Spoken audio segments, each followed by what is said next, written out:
नमस्कार विद्यार्थी मित्रहो, रयत शिक्षण संस्था सातारा शाळा संकुल प्रकल्प 2024-25 डिजिटल फायनान्शियल लिटरसी या अंतर्गत मी सौ जाधव पौर्णिमा संजय सद्गुरू गाडगे महाराज कॉलेज कराड. विद्यार्थी मित्रहो, आज आपण घटक बघणार आहोत महागाई. तर तुमच्या घरामध्ये बोलणं तुम्ही ऐकलंय का? तुमच्या आईचं, वडिलांचं कांदा महाग झालेला आहे, बटाटा महाग झालेला आहे, भाज्या महाग झालेल्या आहेत. आमच्या घरात तर आता सध्या एक चर्चा जोरातच चालू आहे. ती कशाची? सोनं महाग झालेल्याची. माझी आई म्हणते की तिच्या लग्नामध्ये, तिचं जेव्हा लग्न झालं त्यावेळेला सोनं फक्त 2000 रुपये तोळा होतं आणि आता या सोन्याचा दर 1 लाख रुपयांच्या घरात गेलेला आहे. म्हणजे सोन्याची जी किंमत आहे ती अनेक पटीने वाढलेली आहे. सोनं खूप महाग झालेलं आहे. म्हणजेच काय झालेलं आहे? वस्तूंची महागाई झालेली आहे. याच महागाई घटकाविषयी आज आपण सविस्तर माहिती घेणार आहोत. तर महागाई हे एक आर्थिक आव्हान आहे. महागाई हे आपल्या समोर असलेलं एक आर्थिक आव्हान आहे. महागाई आपल्या जीवनातील एक महत्त्वाचा भाग बनलेला आहे. महागाईमुळे वस्तू आणि सेवांच्या दोन्हीच्या किमती वाढतात आणि याचा थेट परिणाम मात्र आपल्या जीवनावर होत असतो. वस्तूंच्या किमती वाढल्या, सेवांच्या किमती वाढल्या म्हणजे काय होतं? तर आपल्याला त्या वस्तू जेवढ्या पाहिजेत, जेवढ्या प्रमाणामध्ये हव्या तेवढ्या प्रमाणात आपल्याला त्या खरेदी करता येत नाही. आपल्या गरजा आपल्याला कमी कराव्या लागतात. म्हणून महागाईमुळे सर्वसामान्य माणसाच्या जीवनावर परिणाम होतो. मग महागाई जेव्हा होते तेव्हा सर्वच वस्तूंच्या बाबत होते. मग सर्व वस्तू कोणत्या? तर तुमच्या दैनंदिन वापरातील खाद्यतेल असेल, इंधन असेल, अन्नधान्य असतील, सर्व प्रकारच्या भाज्या असतील, या सर्वांच्याच किमती मोठ्या प्रमाणात वाढत जातात. याला महागाई म्हणायचं. अजून नेमक्या भाषेमध्ये महागाई म्हणजे काय? तर महागाई म्हणजे वस्तू आणि सेवांच्या किमतीमध्ये झालेली सततची वाढ. बघा, इथं सततची वाढ हा शब्द महत्वाचा आहे. यामुळे सामान्य माणसाच्या खरेदी क्षमतेवर परिणाम होतो. म्हणजे पूर्वी जितक्या पैशात वस्तू मिळत असत त्या आता मिळत नाही. म्हणजे पूर्वी तुम्ही 100 रुपयाला एक वस्तू जेवढ्या प्रमाणात खरेदी करत होता तेवढ्या प्रमाणात ती वस्तू आता तुम्हाला खरेदी करता येत नाही. आता हेच तुम्हाला ही व्याख्या जी आहे महागाईची ती अजून जरा उदाहरणाच्या सहाय्याने स्पष्ट करते. तर मार्च महिना आहे. मार्च महिन्यामध्ये 1 किलो कांद्याची किंमत 50 रुपये आहे. आता मे महिना आलेला आहे. मे महिन्यामध्ये 1 किलो कांद्याची किंमत किती आहे? 100 रुपये आहे. म्हणजे कांद्याची किंमत कितीने वाढली? 50 रुपयाने वाढलेली आहे. बरोबर. मग आता मला सांगा की मे महिन्यामध्ये 50 रुपयेच, फक्त 50 रुपये एवढीच रक्कम जर तुम्हाला 50 रुपयेच फक्त तुम्हाला जर कांद्यावर खर्च करायचे असतील तर तुम्हाला कांदा मे महिन्यामध्ये किती खरेदी करता येणं शक्य आहे? हेही उत्तर तुम्हाला सांगता. बघा, तर मे महिन्यामध्ये तुम्हाला कांद्याच्या महागाईमुळे किंवा कांदा महाग झाल्यामुळं फक्त अर्धा किलोच कांदा खरेदी करता येईल 50 रुपयांमध्ये. जर तुम्ही 50 रुपयेच खर्च करायचे ठरवले कांद्यावर तर ठीक आहे. तर अजून जरा उदाहरण बघूयात महागाईबद्दलची. समजा दूध आहे. दुधाची किंमत 2015 मध्ये किती आहे? 40 रुपये लिटर आहे. आता या दुधाची किंमत किती रुपये झालेली आहे? 60 रुपये लिटर झालेली आहे. म्हणजे दुधाची किंमत किती रुपयांनी वाढली? 20 रुपयांनी वाढली. शाळेचं पुस्तक आहे. 2018 मध्ये किती किंमत आहे एका पुस्तकाची? 200 रुपये. आता हेच पुस्तक किती रुपयाला झालेलं आहे? 350 रुपयाला झालेलं आहे. म्हणजे पुस्तकाची किंमत किती रुपयांनी वाढली? 150 रुपयांनी वाढली. 150 रुपयांनी वाढली. मग मला सांगा, 150 रुपये म्हणजे 150 रुपये तुम्ही जे इतर गोष्टींसाठी खर्च करत होता, इतर वस्तूंवर खर्च करत होता, ते आता तुम्हाला करता येत नाही. ते 150 रुपये पण तुम्हाला पुस्तकासाठीच वापरावे लागतात. म्हणजे तुमची खरेदी क्षमता कमी झाली. म्हणजे महागाईमुळं वस्तूंच्या किमतीमध्ये वाढ होते आणि ही किमतीमध्ये आत्ताच्या आपल्या उदाहरणामध्ये नॉर्मली किती टक्क्यांनी झालेली आहे? 25 ते 30% वाढ झालेली आहे किमतीमध्ये. म्हणजे काय झालेलं आहे? तुम्ही जास्त पैशामध्ये कमी वस्तू विकत घेऊ शकता. जास्त पैसे खर्च करायचे पण वस्तूचं येणारं जे प्रमाण आहे ते कमी झालेलं आहे. मग या गोष्टीमुळे काय होतं सांगा की सर्वसामान्य माणूस जो आहे तो अडचणीत येतो, त्याच्या सगळ्या गरजा त्याला व्यवस्थित त्याला जशा हव्या त्या पद्धतीने पूर्ण करता येत नाही. त्याच्यासमोर अनेक मानसिक आणि आर्थिक प्रश्न उभे राहतात. मग हे असं का होतं, ही महागाई का होते? तर महागाईची कारणं बघूयात. मग आपण का होते महागाई?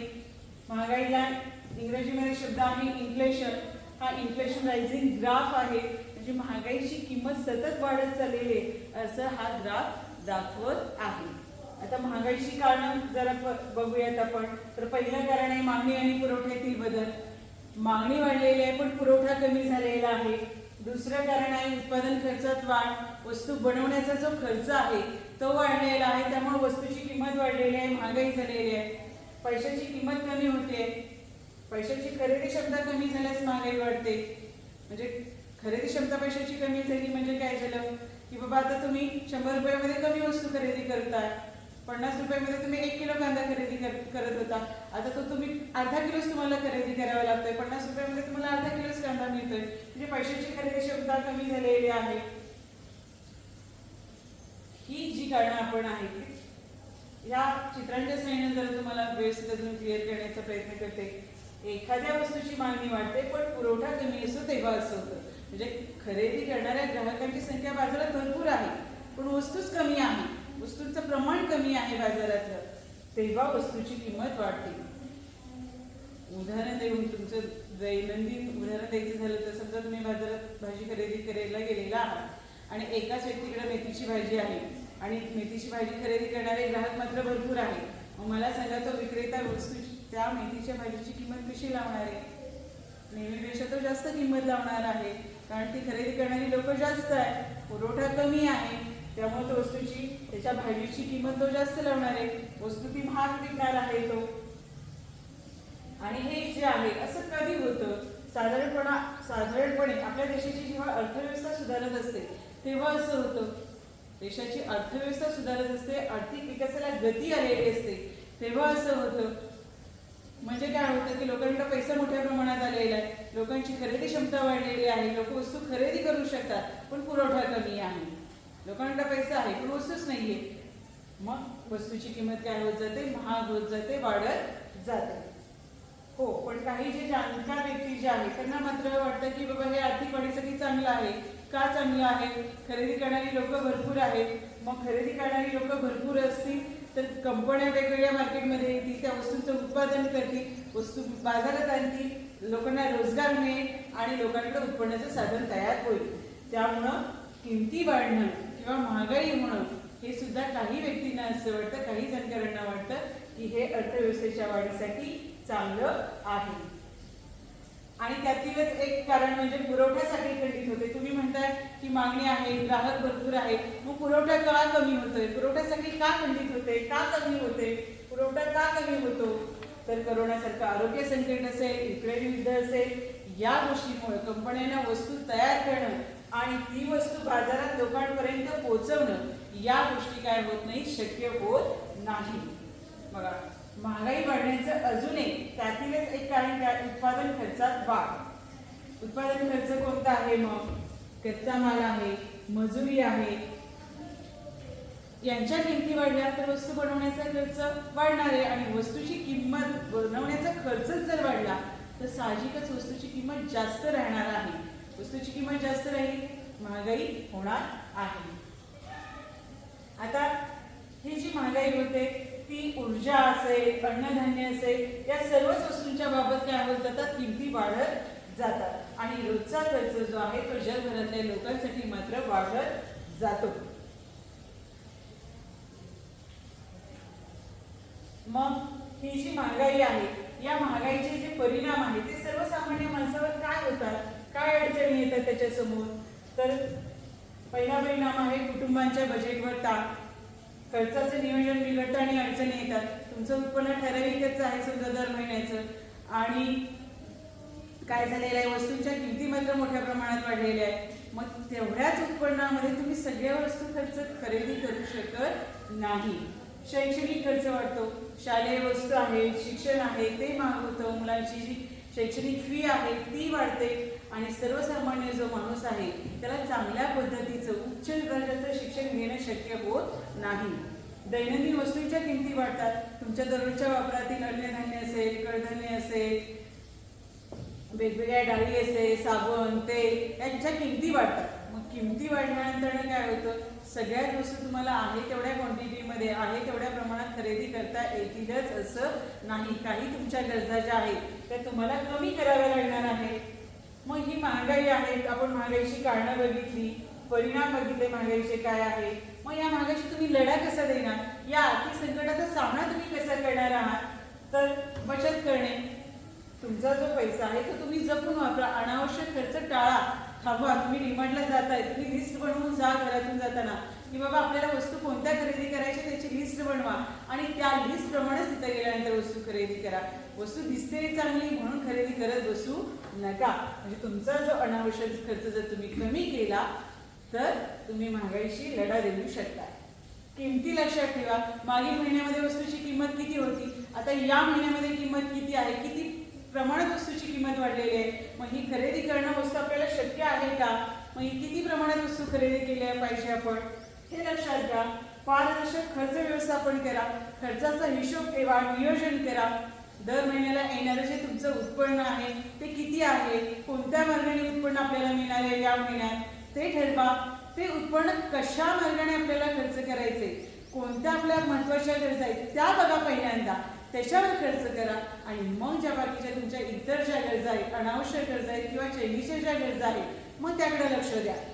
असं जर तुम्ही केलं तर महागाईच्या आर्थिक संकटाशी तुम्ही सामना करू शकाल. आता महागाईचे जसे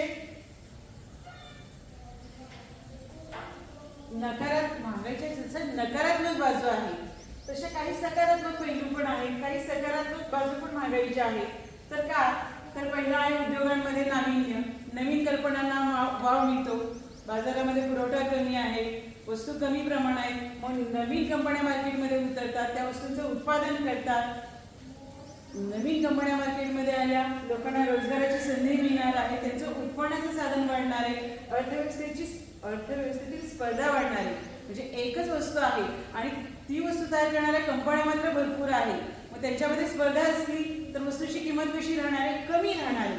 मग हे महागाईचे काही सकारात्मक पैलू आहेत, म्हणजे चांगल्या बाजू सुद्धा महागाईच्या काही आहेत. मग आता तुम्ही महागाईची कारणं बघितली, महागाईचे परिणाम बघितले, महागाईशी तुम्ही कसा लढा देणार आहे या गोष्टी तुम्ही जाणून घेतल्या. यातून काय निष्कर्ष निघतो, यातून काय गोष्टी तुमच्या लक्षात येतात बघा. तर महागाई या घटकाबद्दल तुम्ही जागरूक असणं महत्वाचं आहे. अर्थव्यवस्थेमध्ये ज्या काही घडामोडी होत आहेत, जे काही बदल होत आहेत ते बदल तुम्ही जाणून घेतले पाहिजे. त्या गोष्टींबद्दल तुम्ही जागरूक असलं पाहिजे.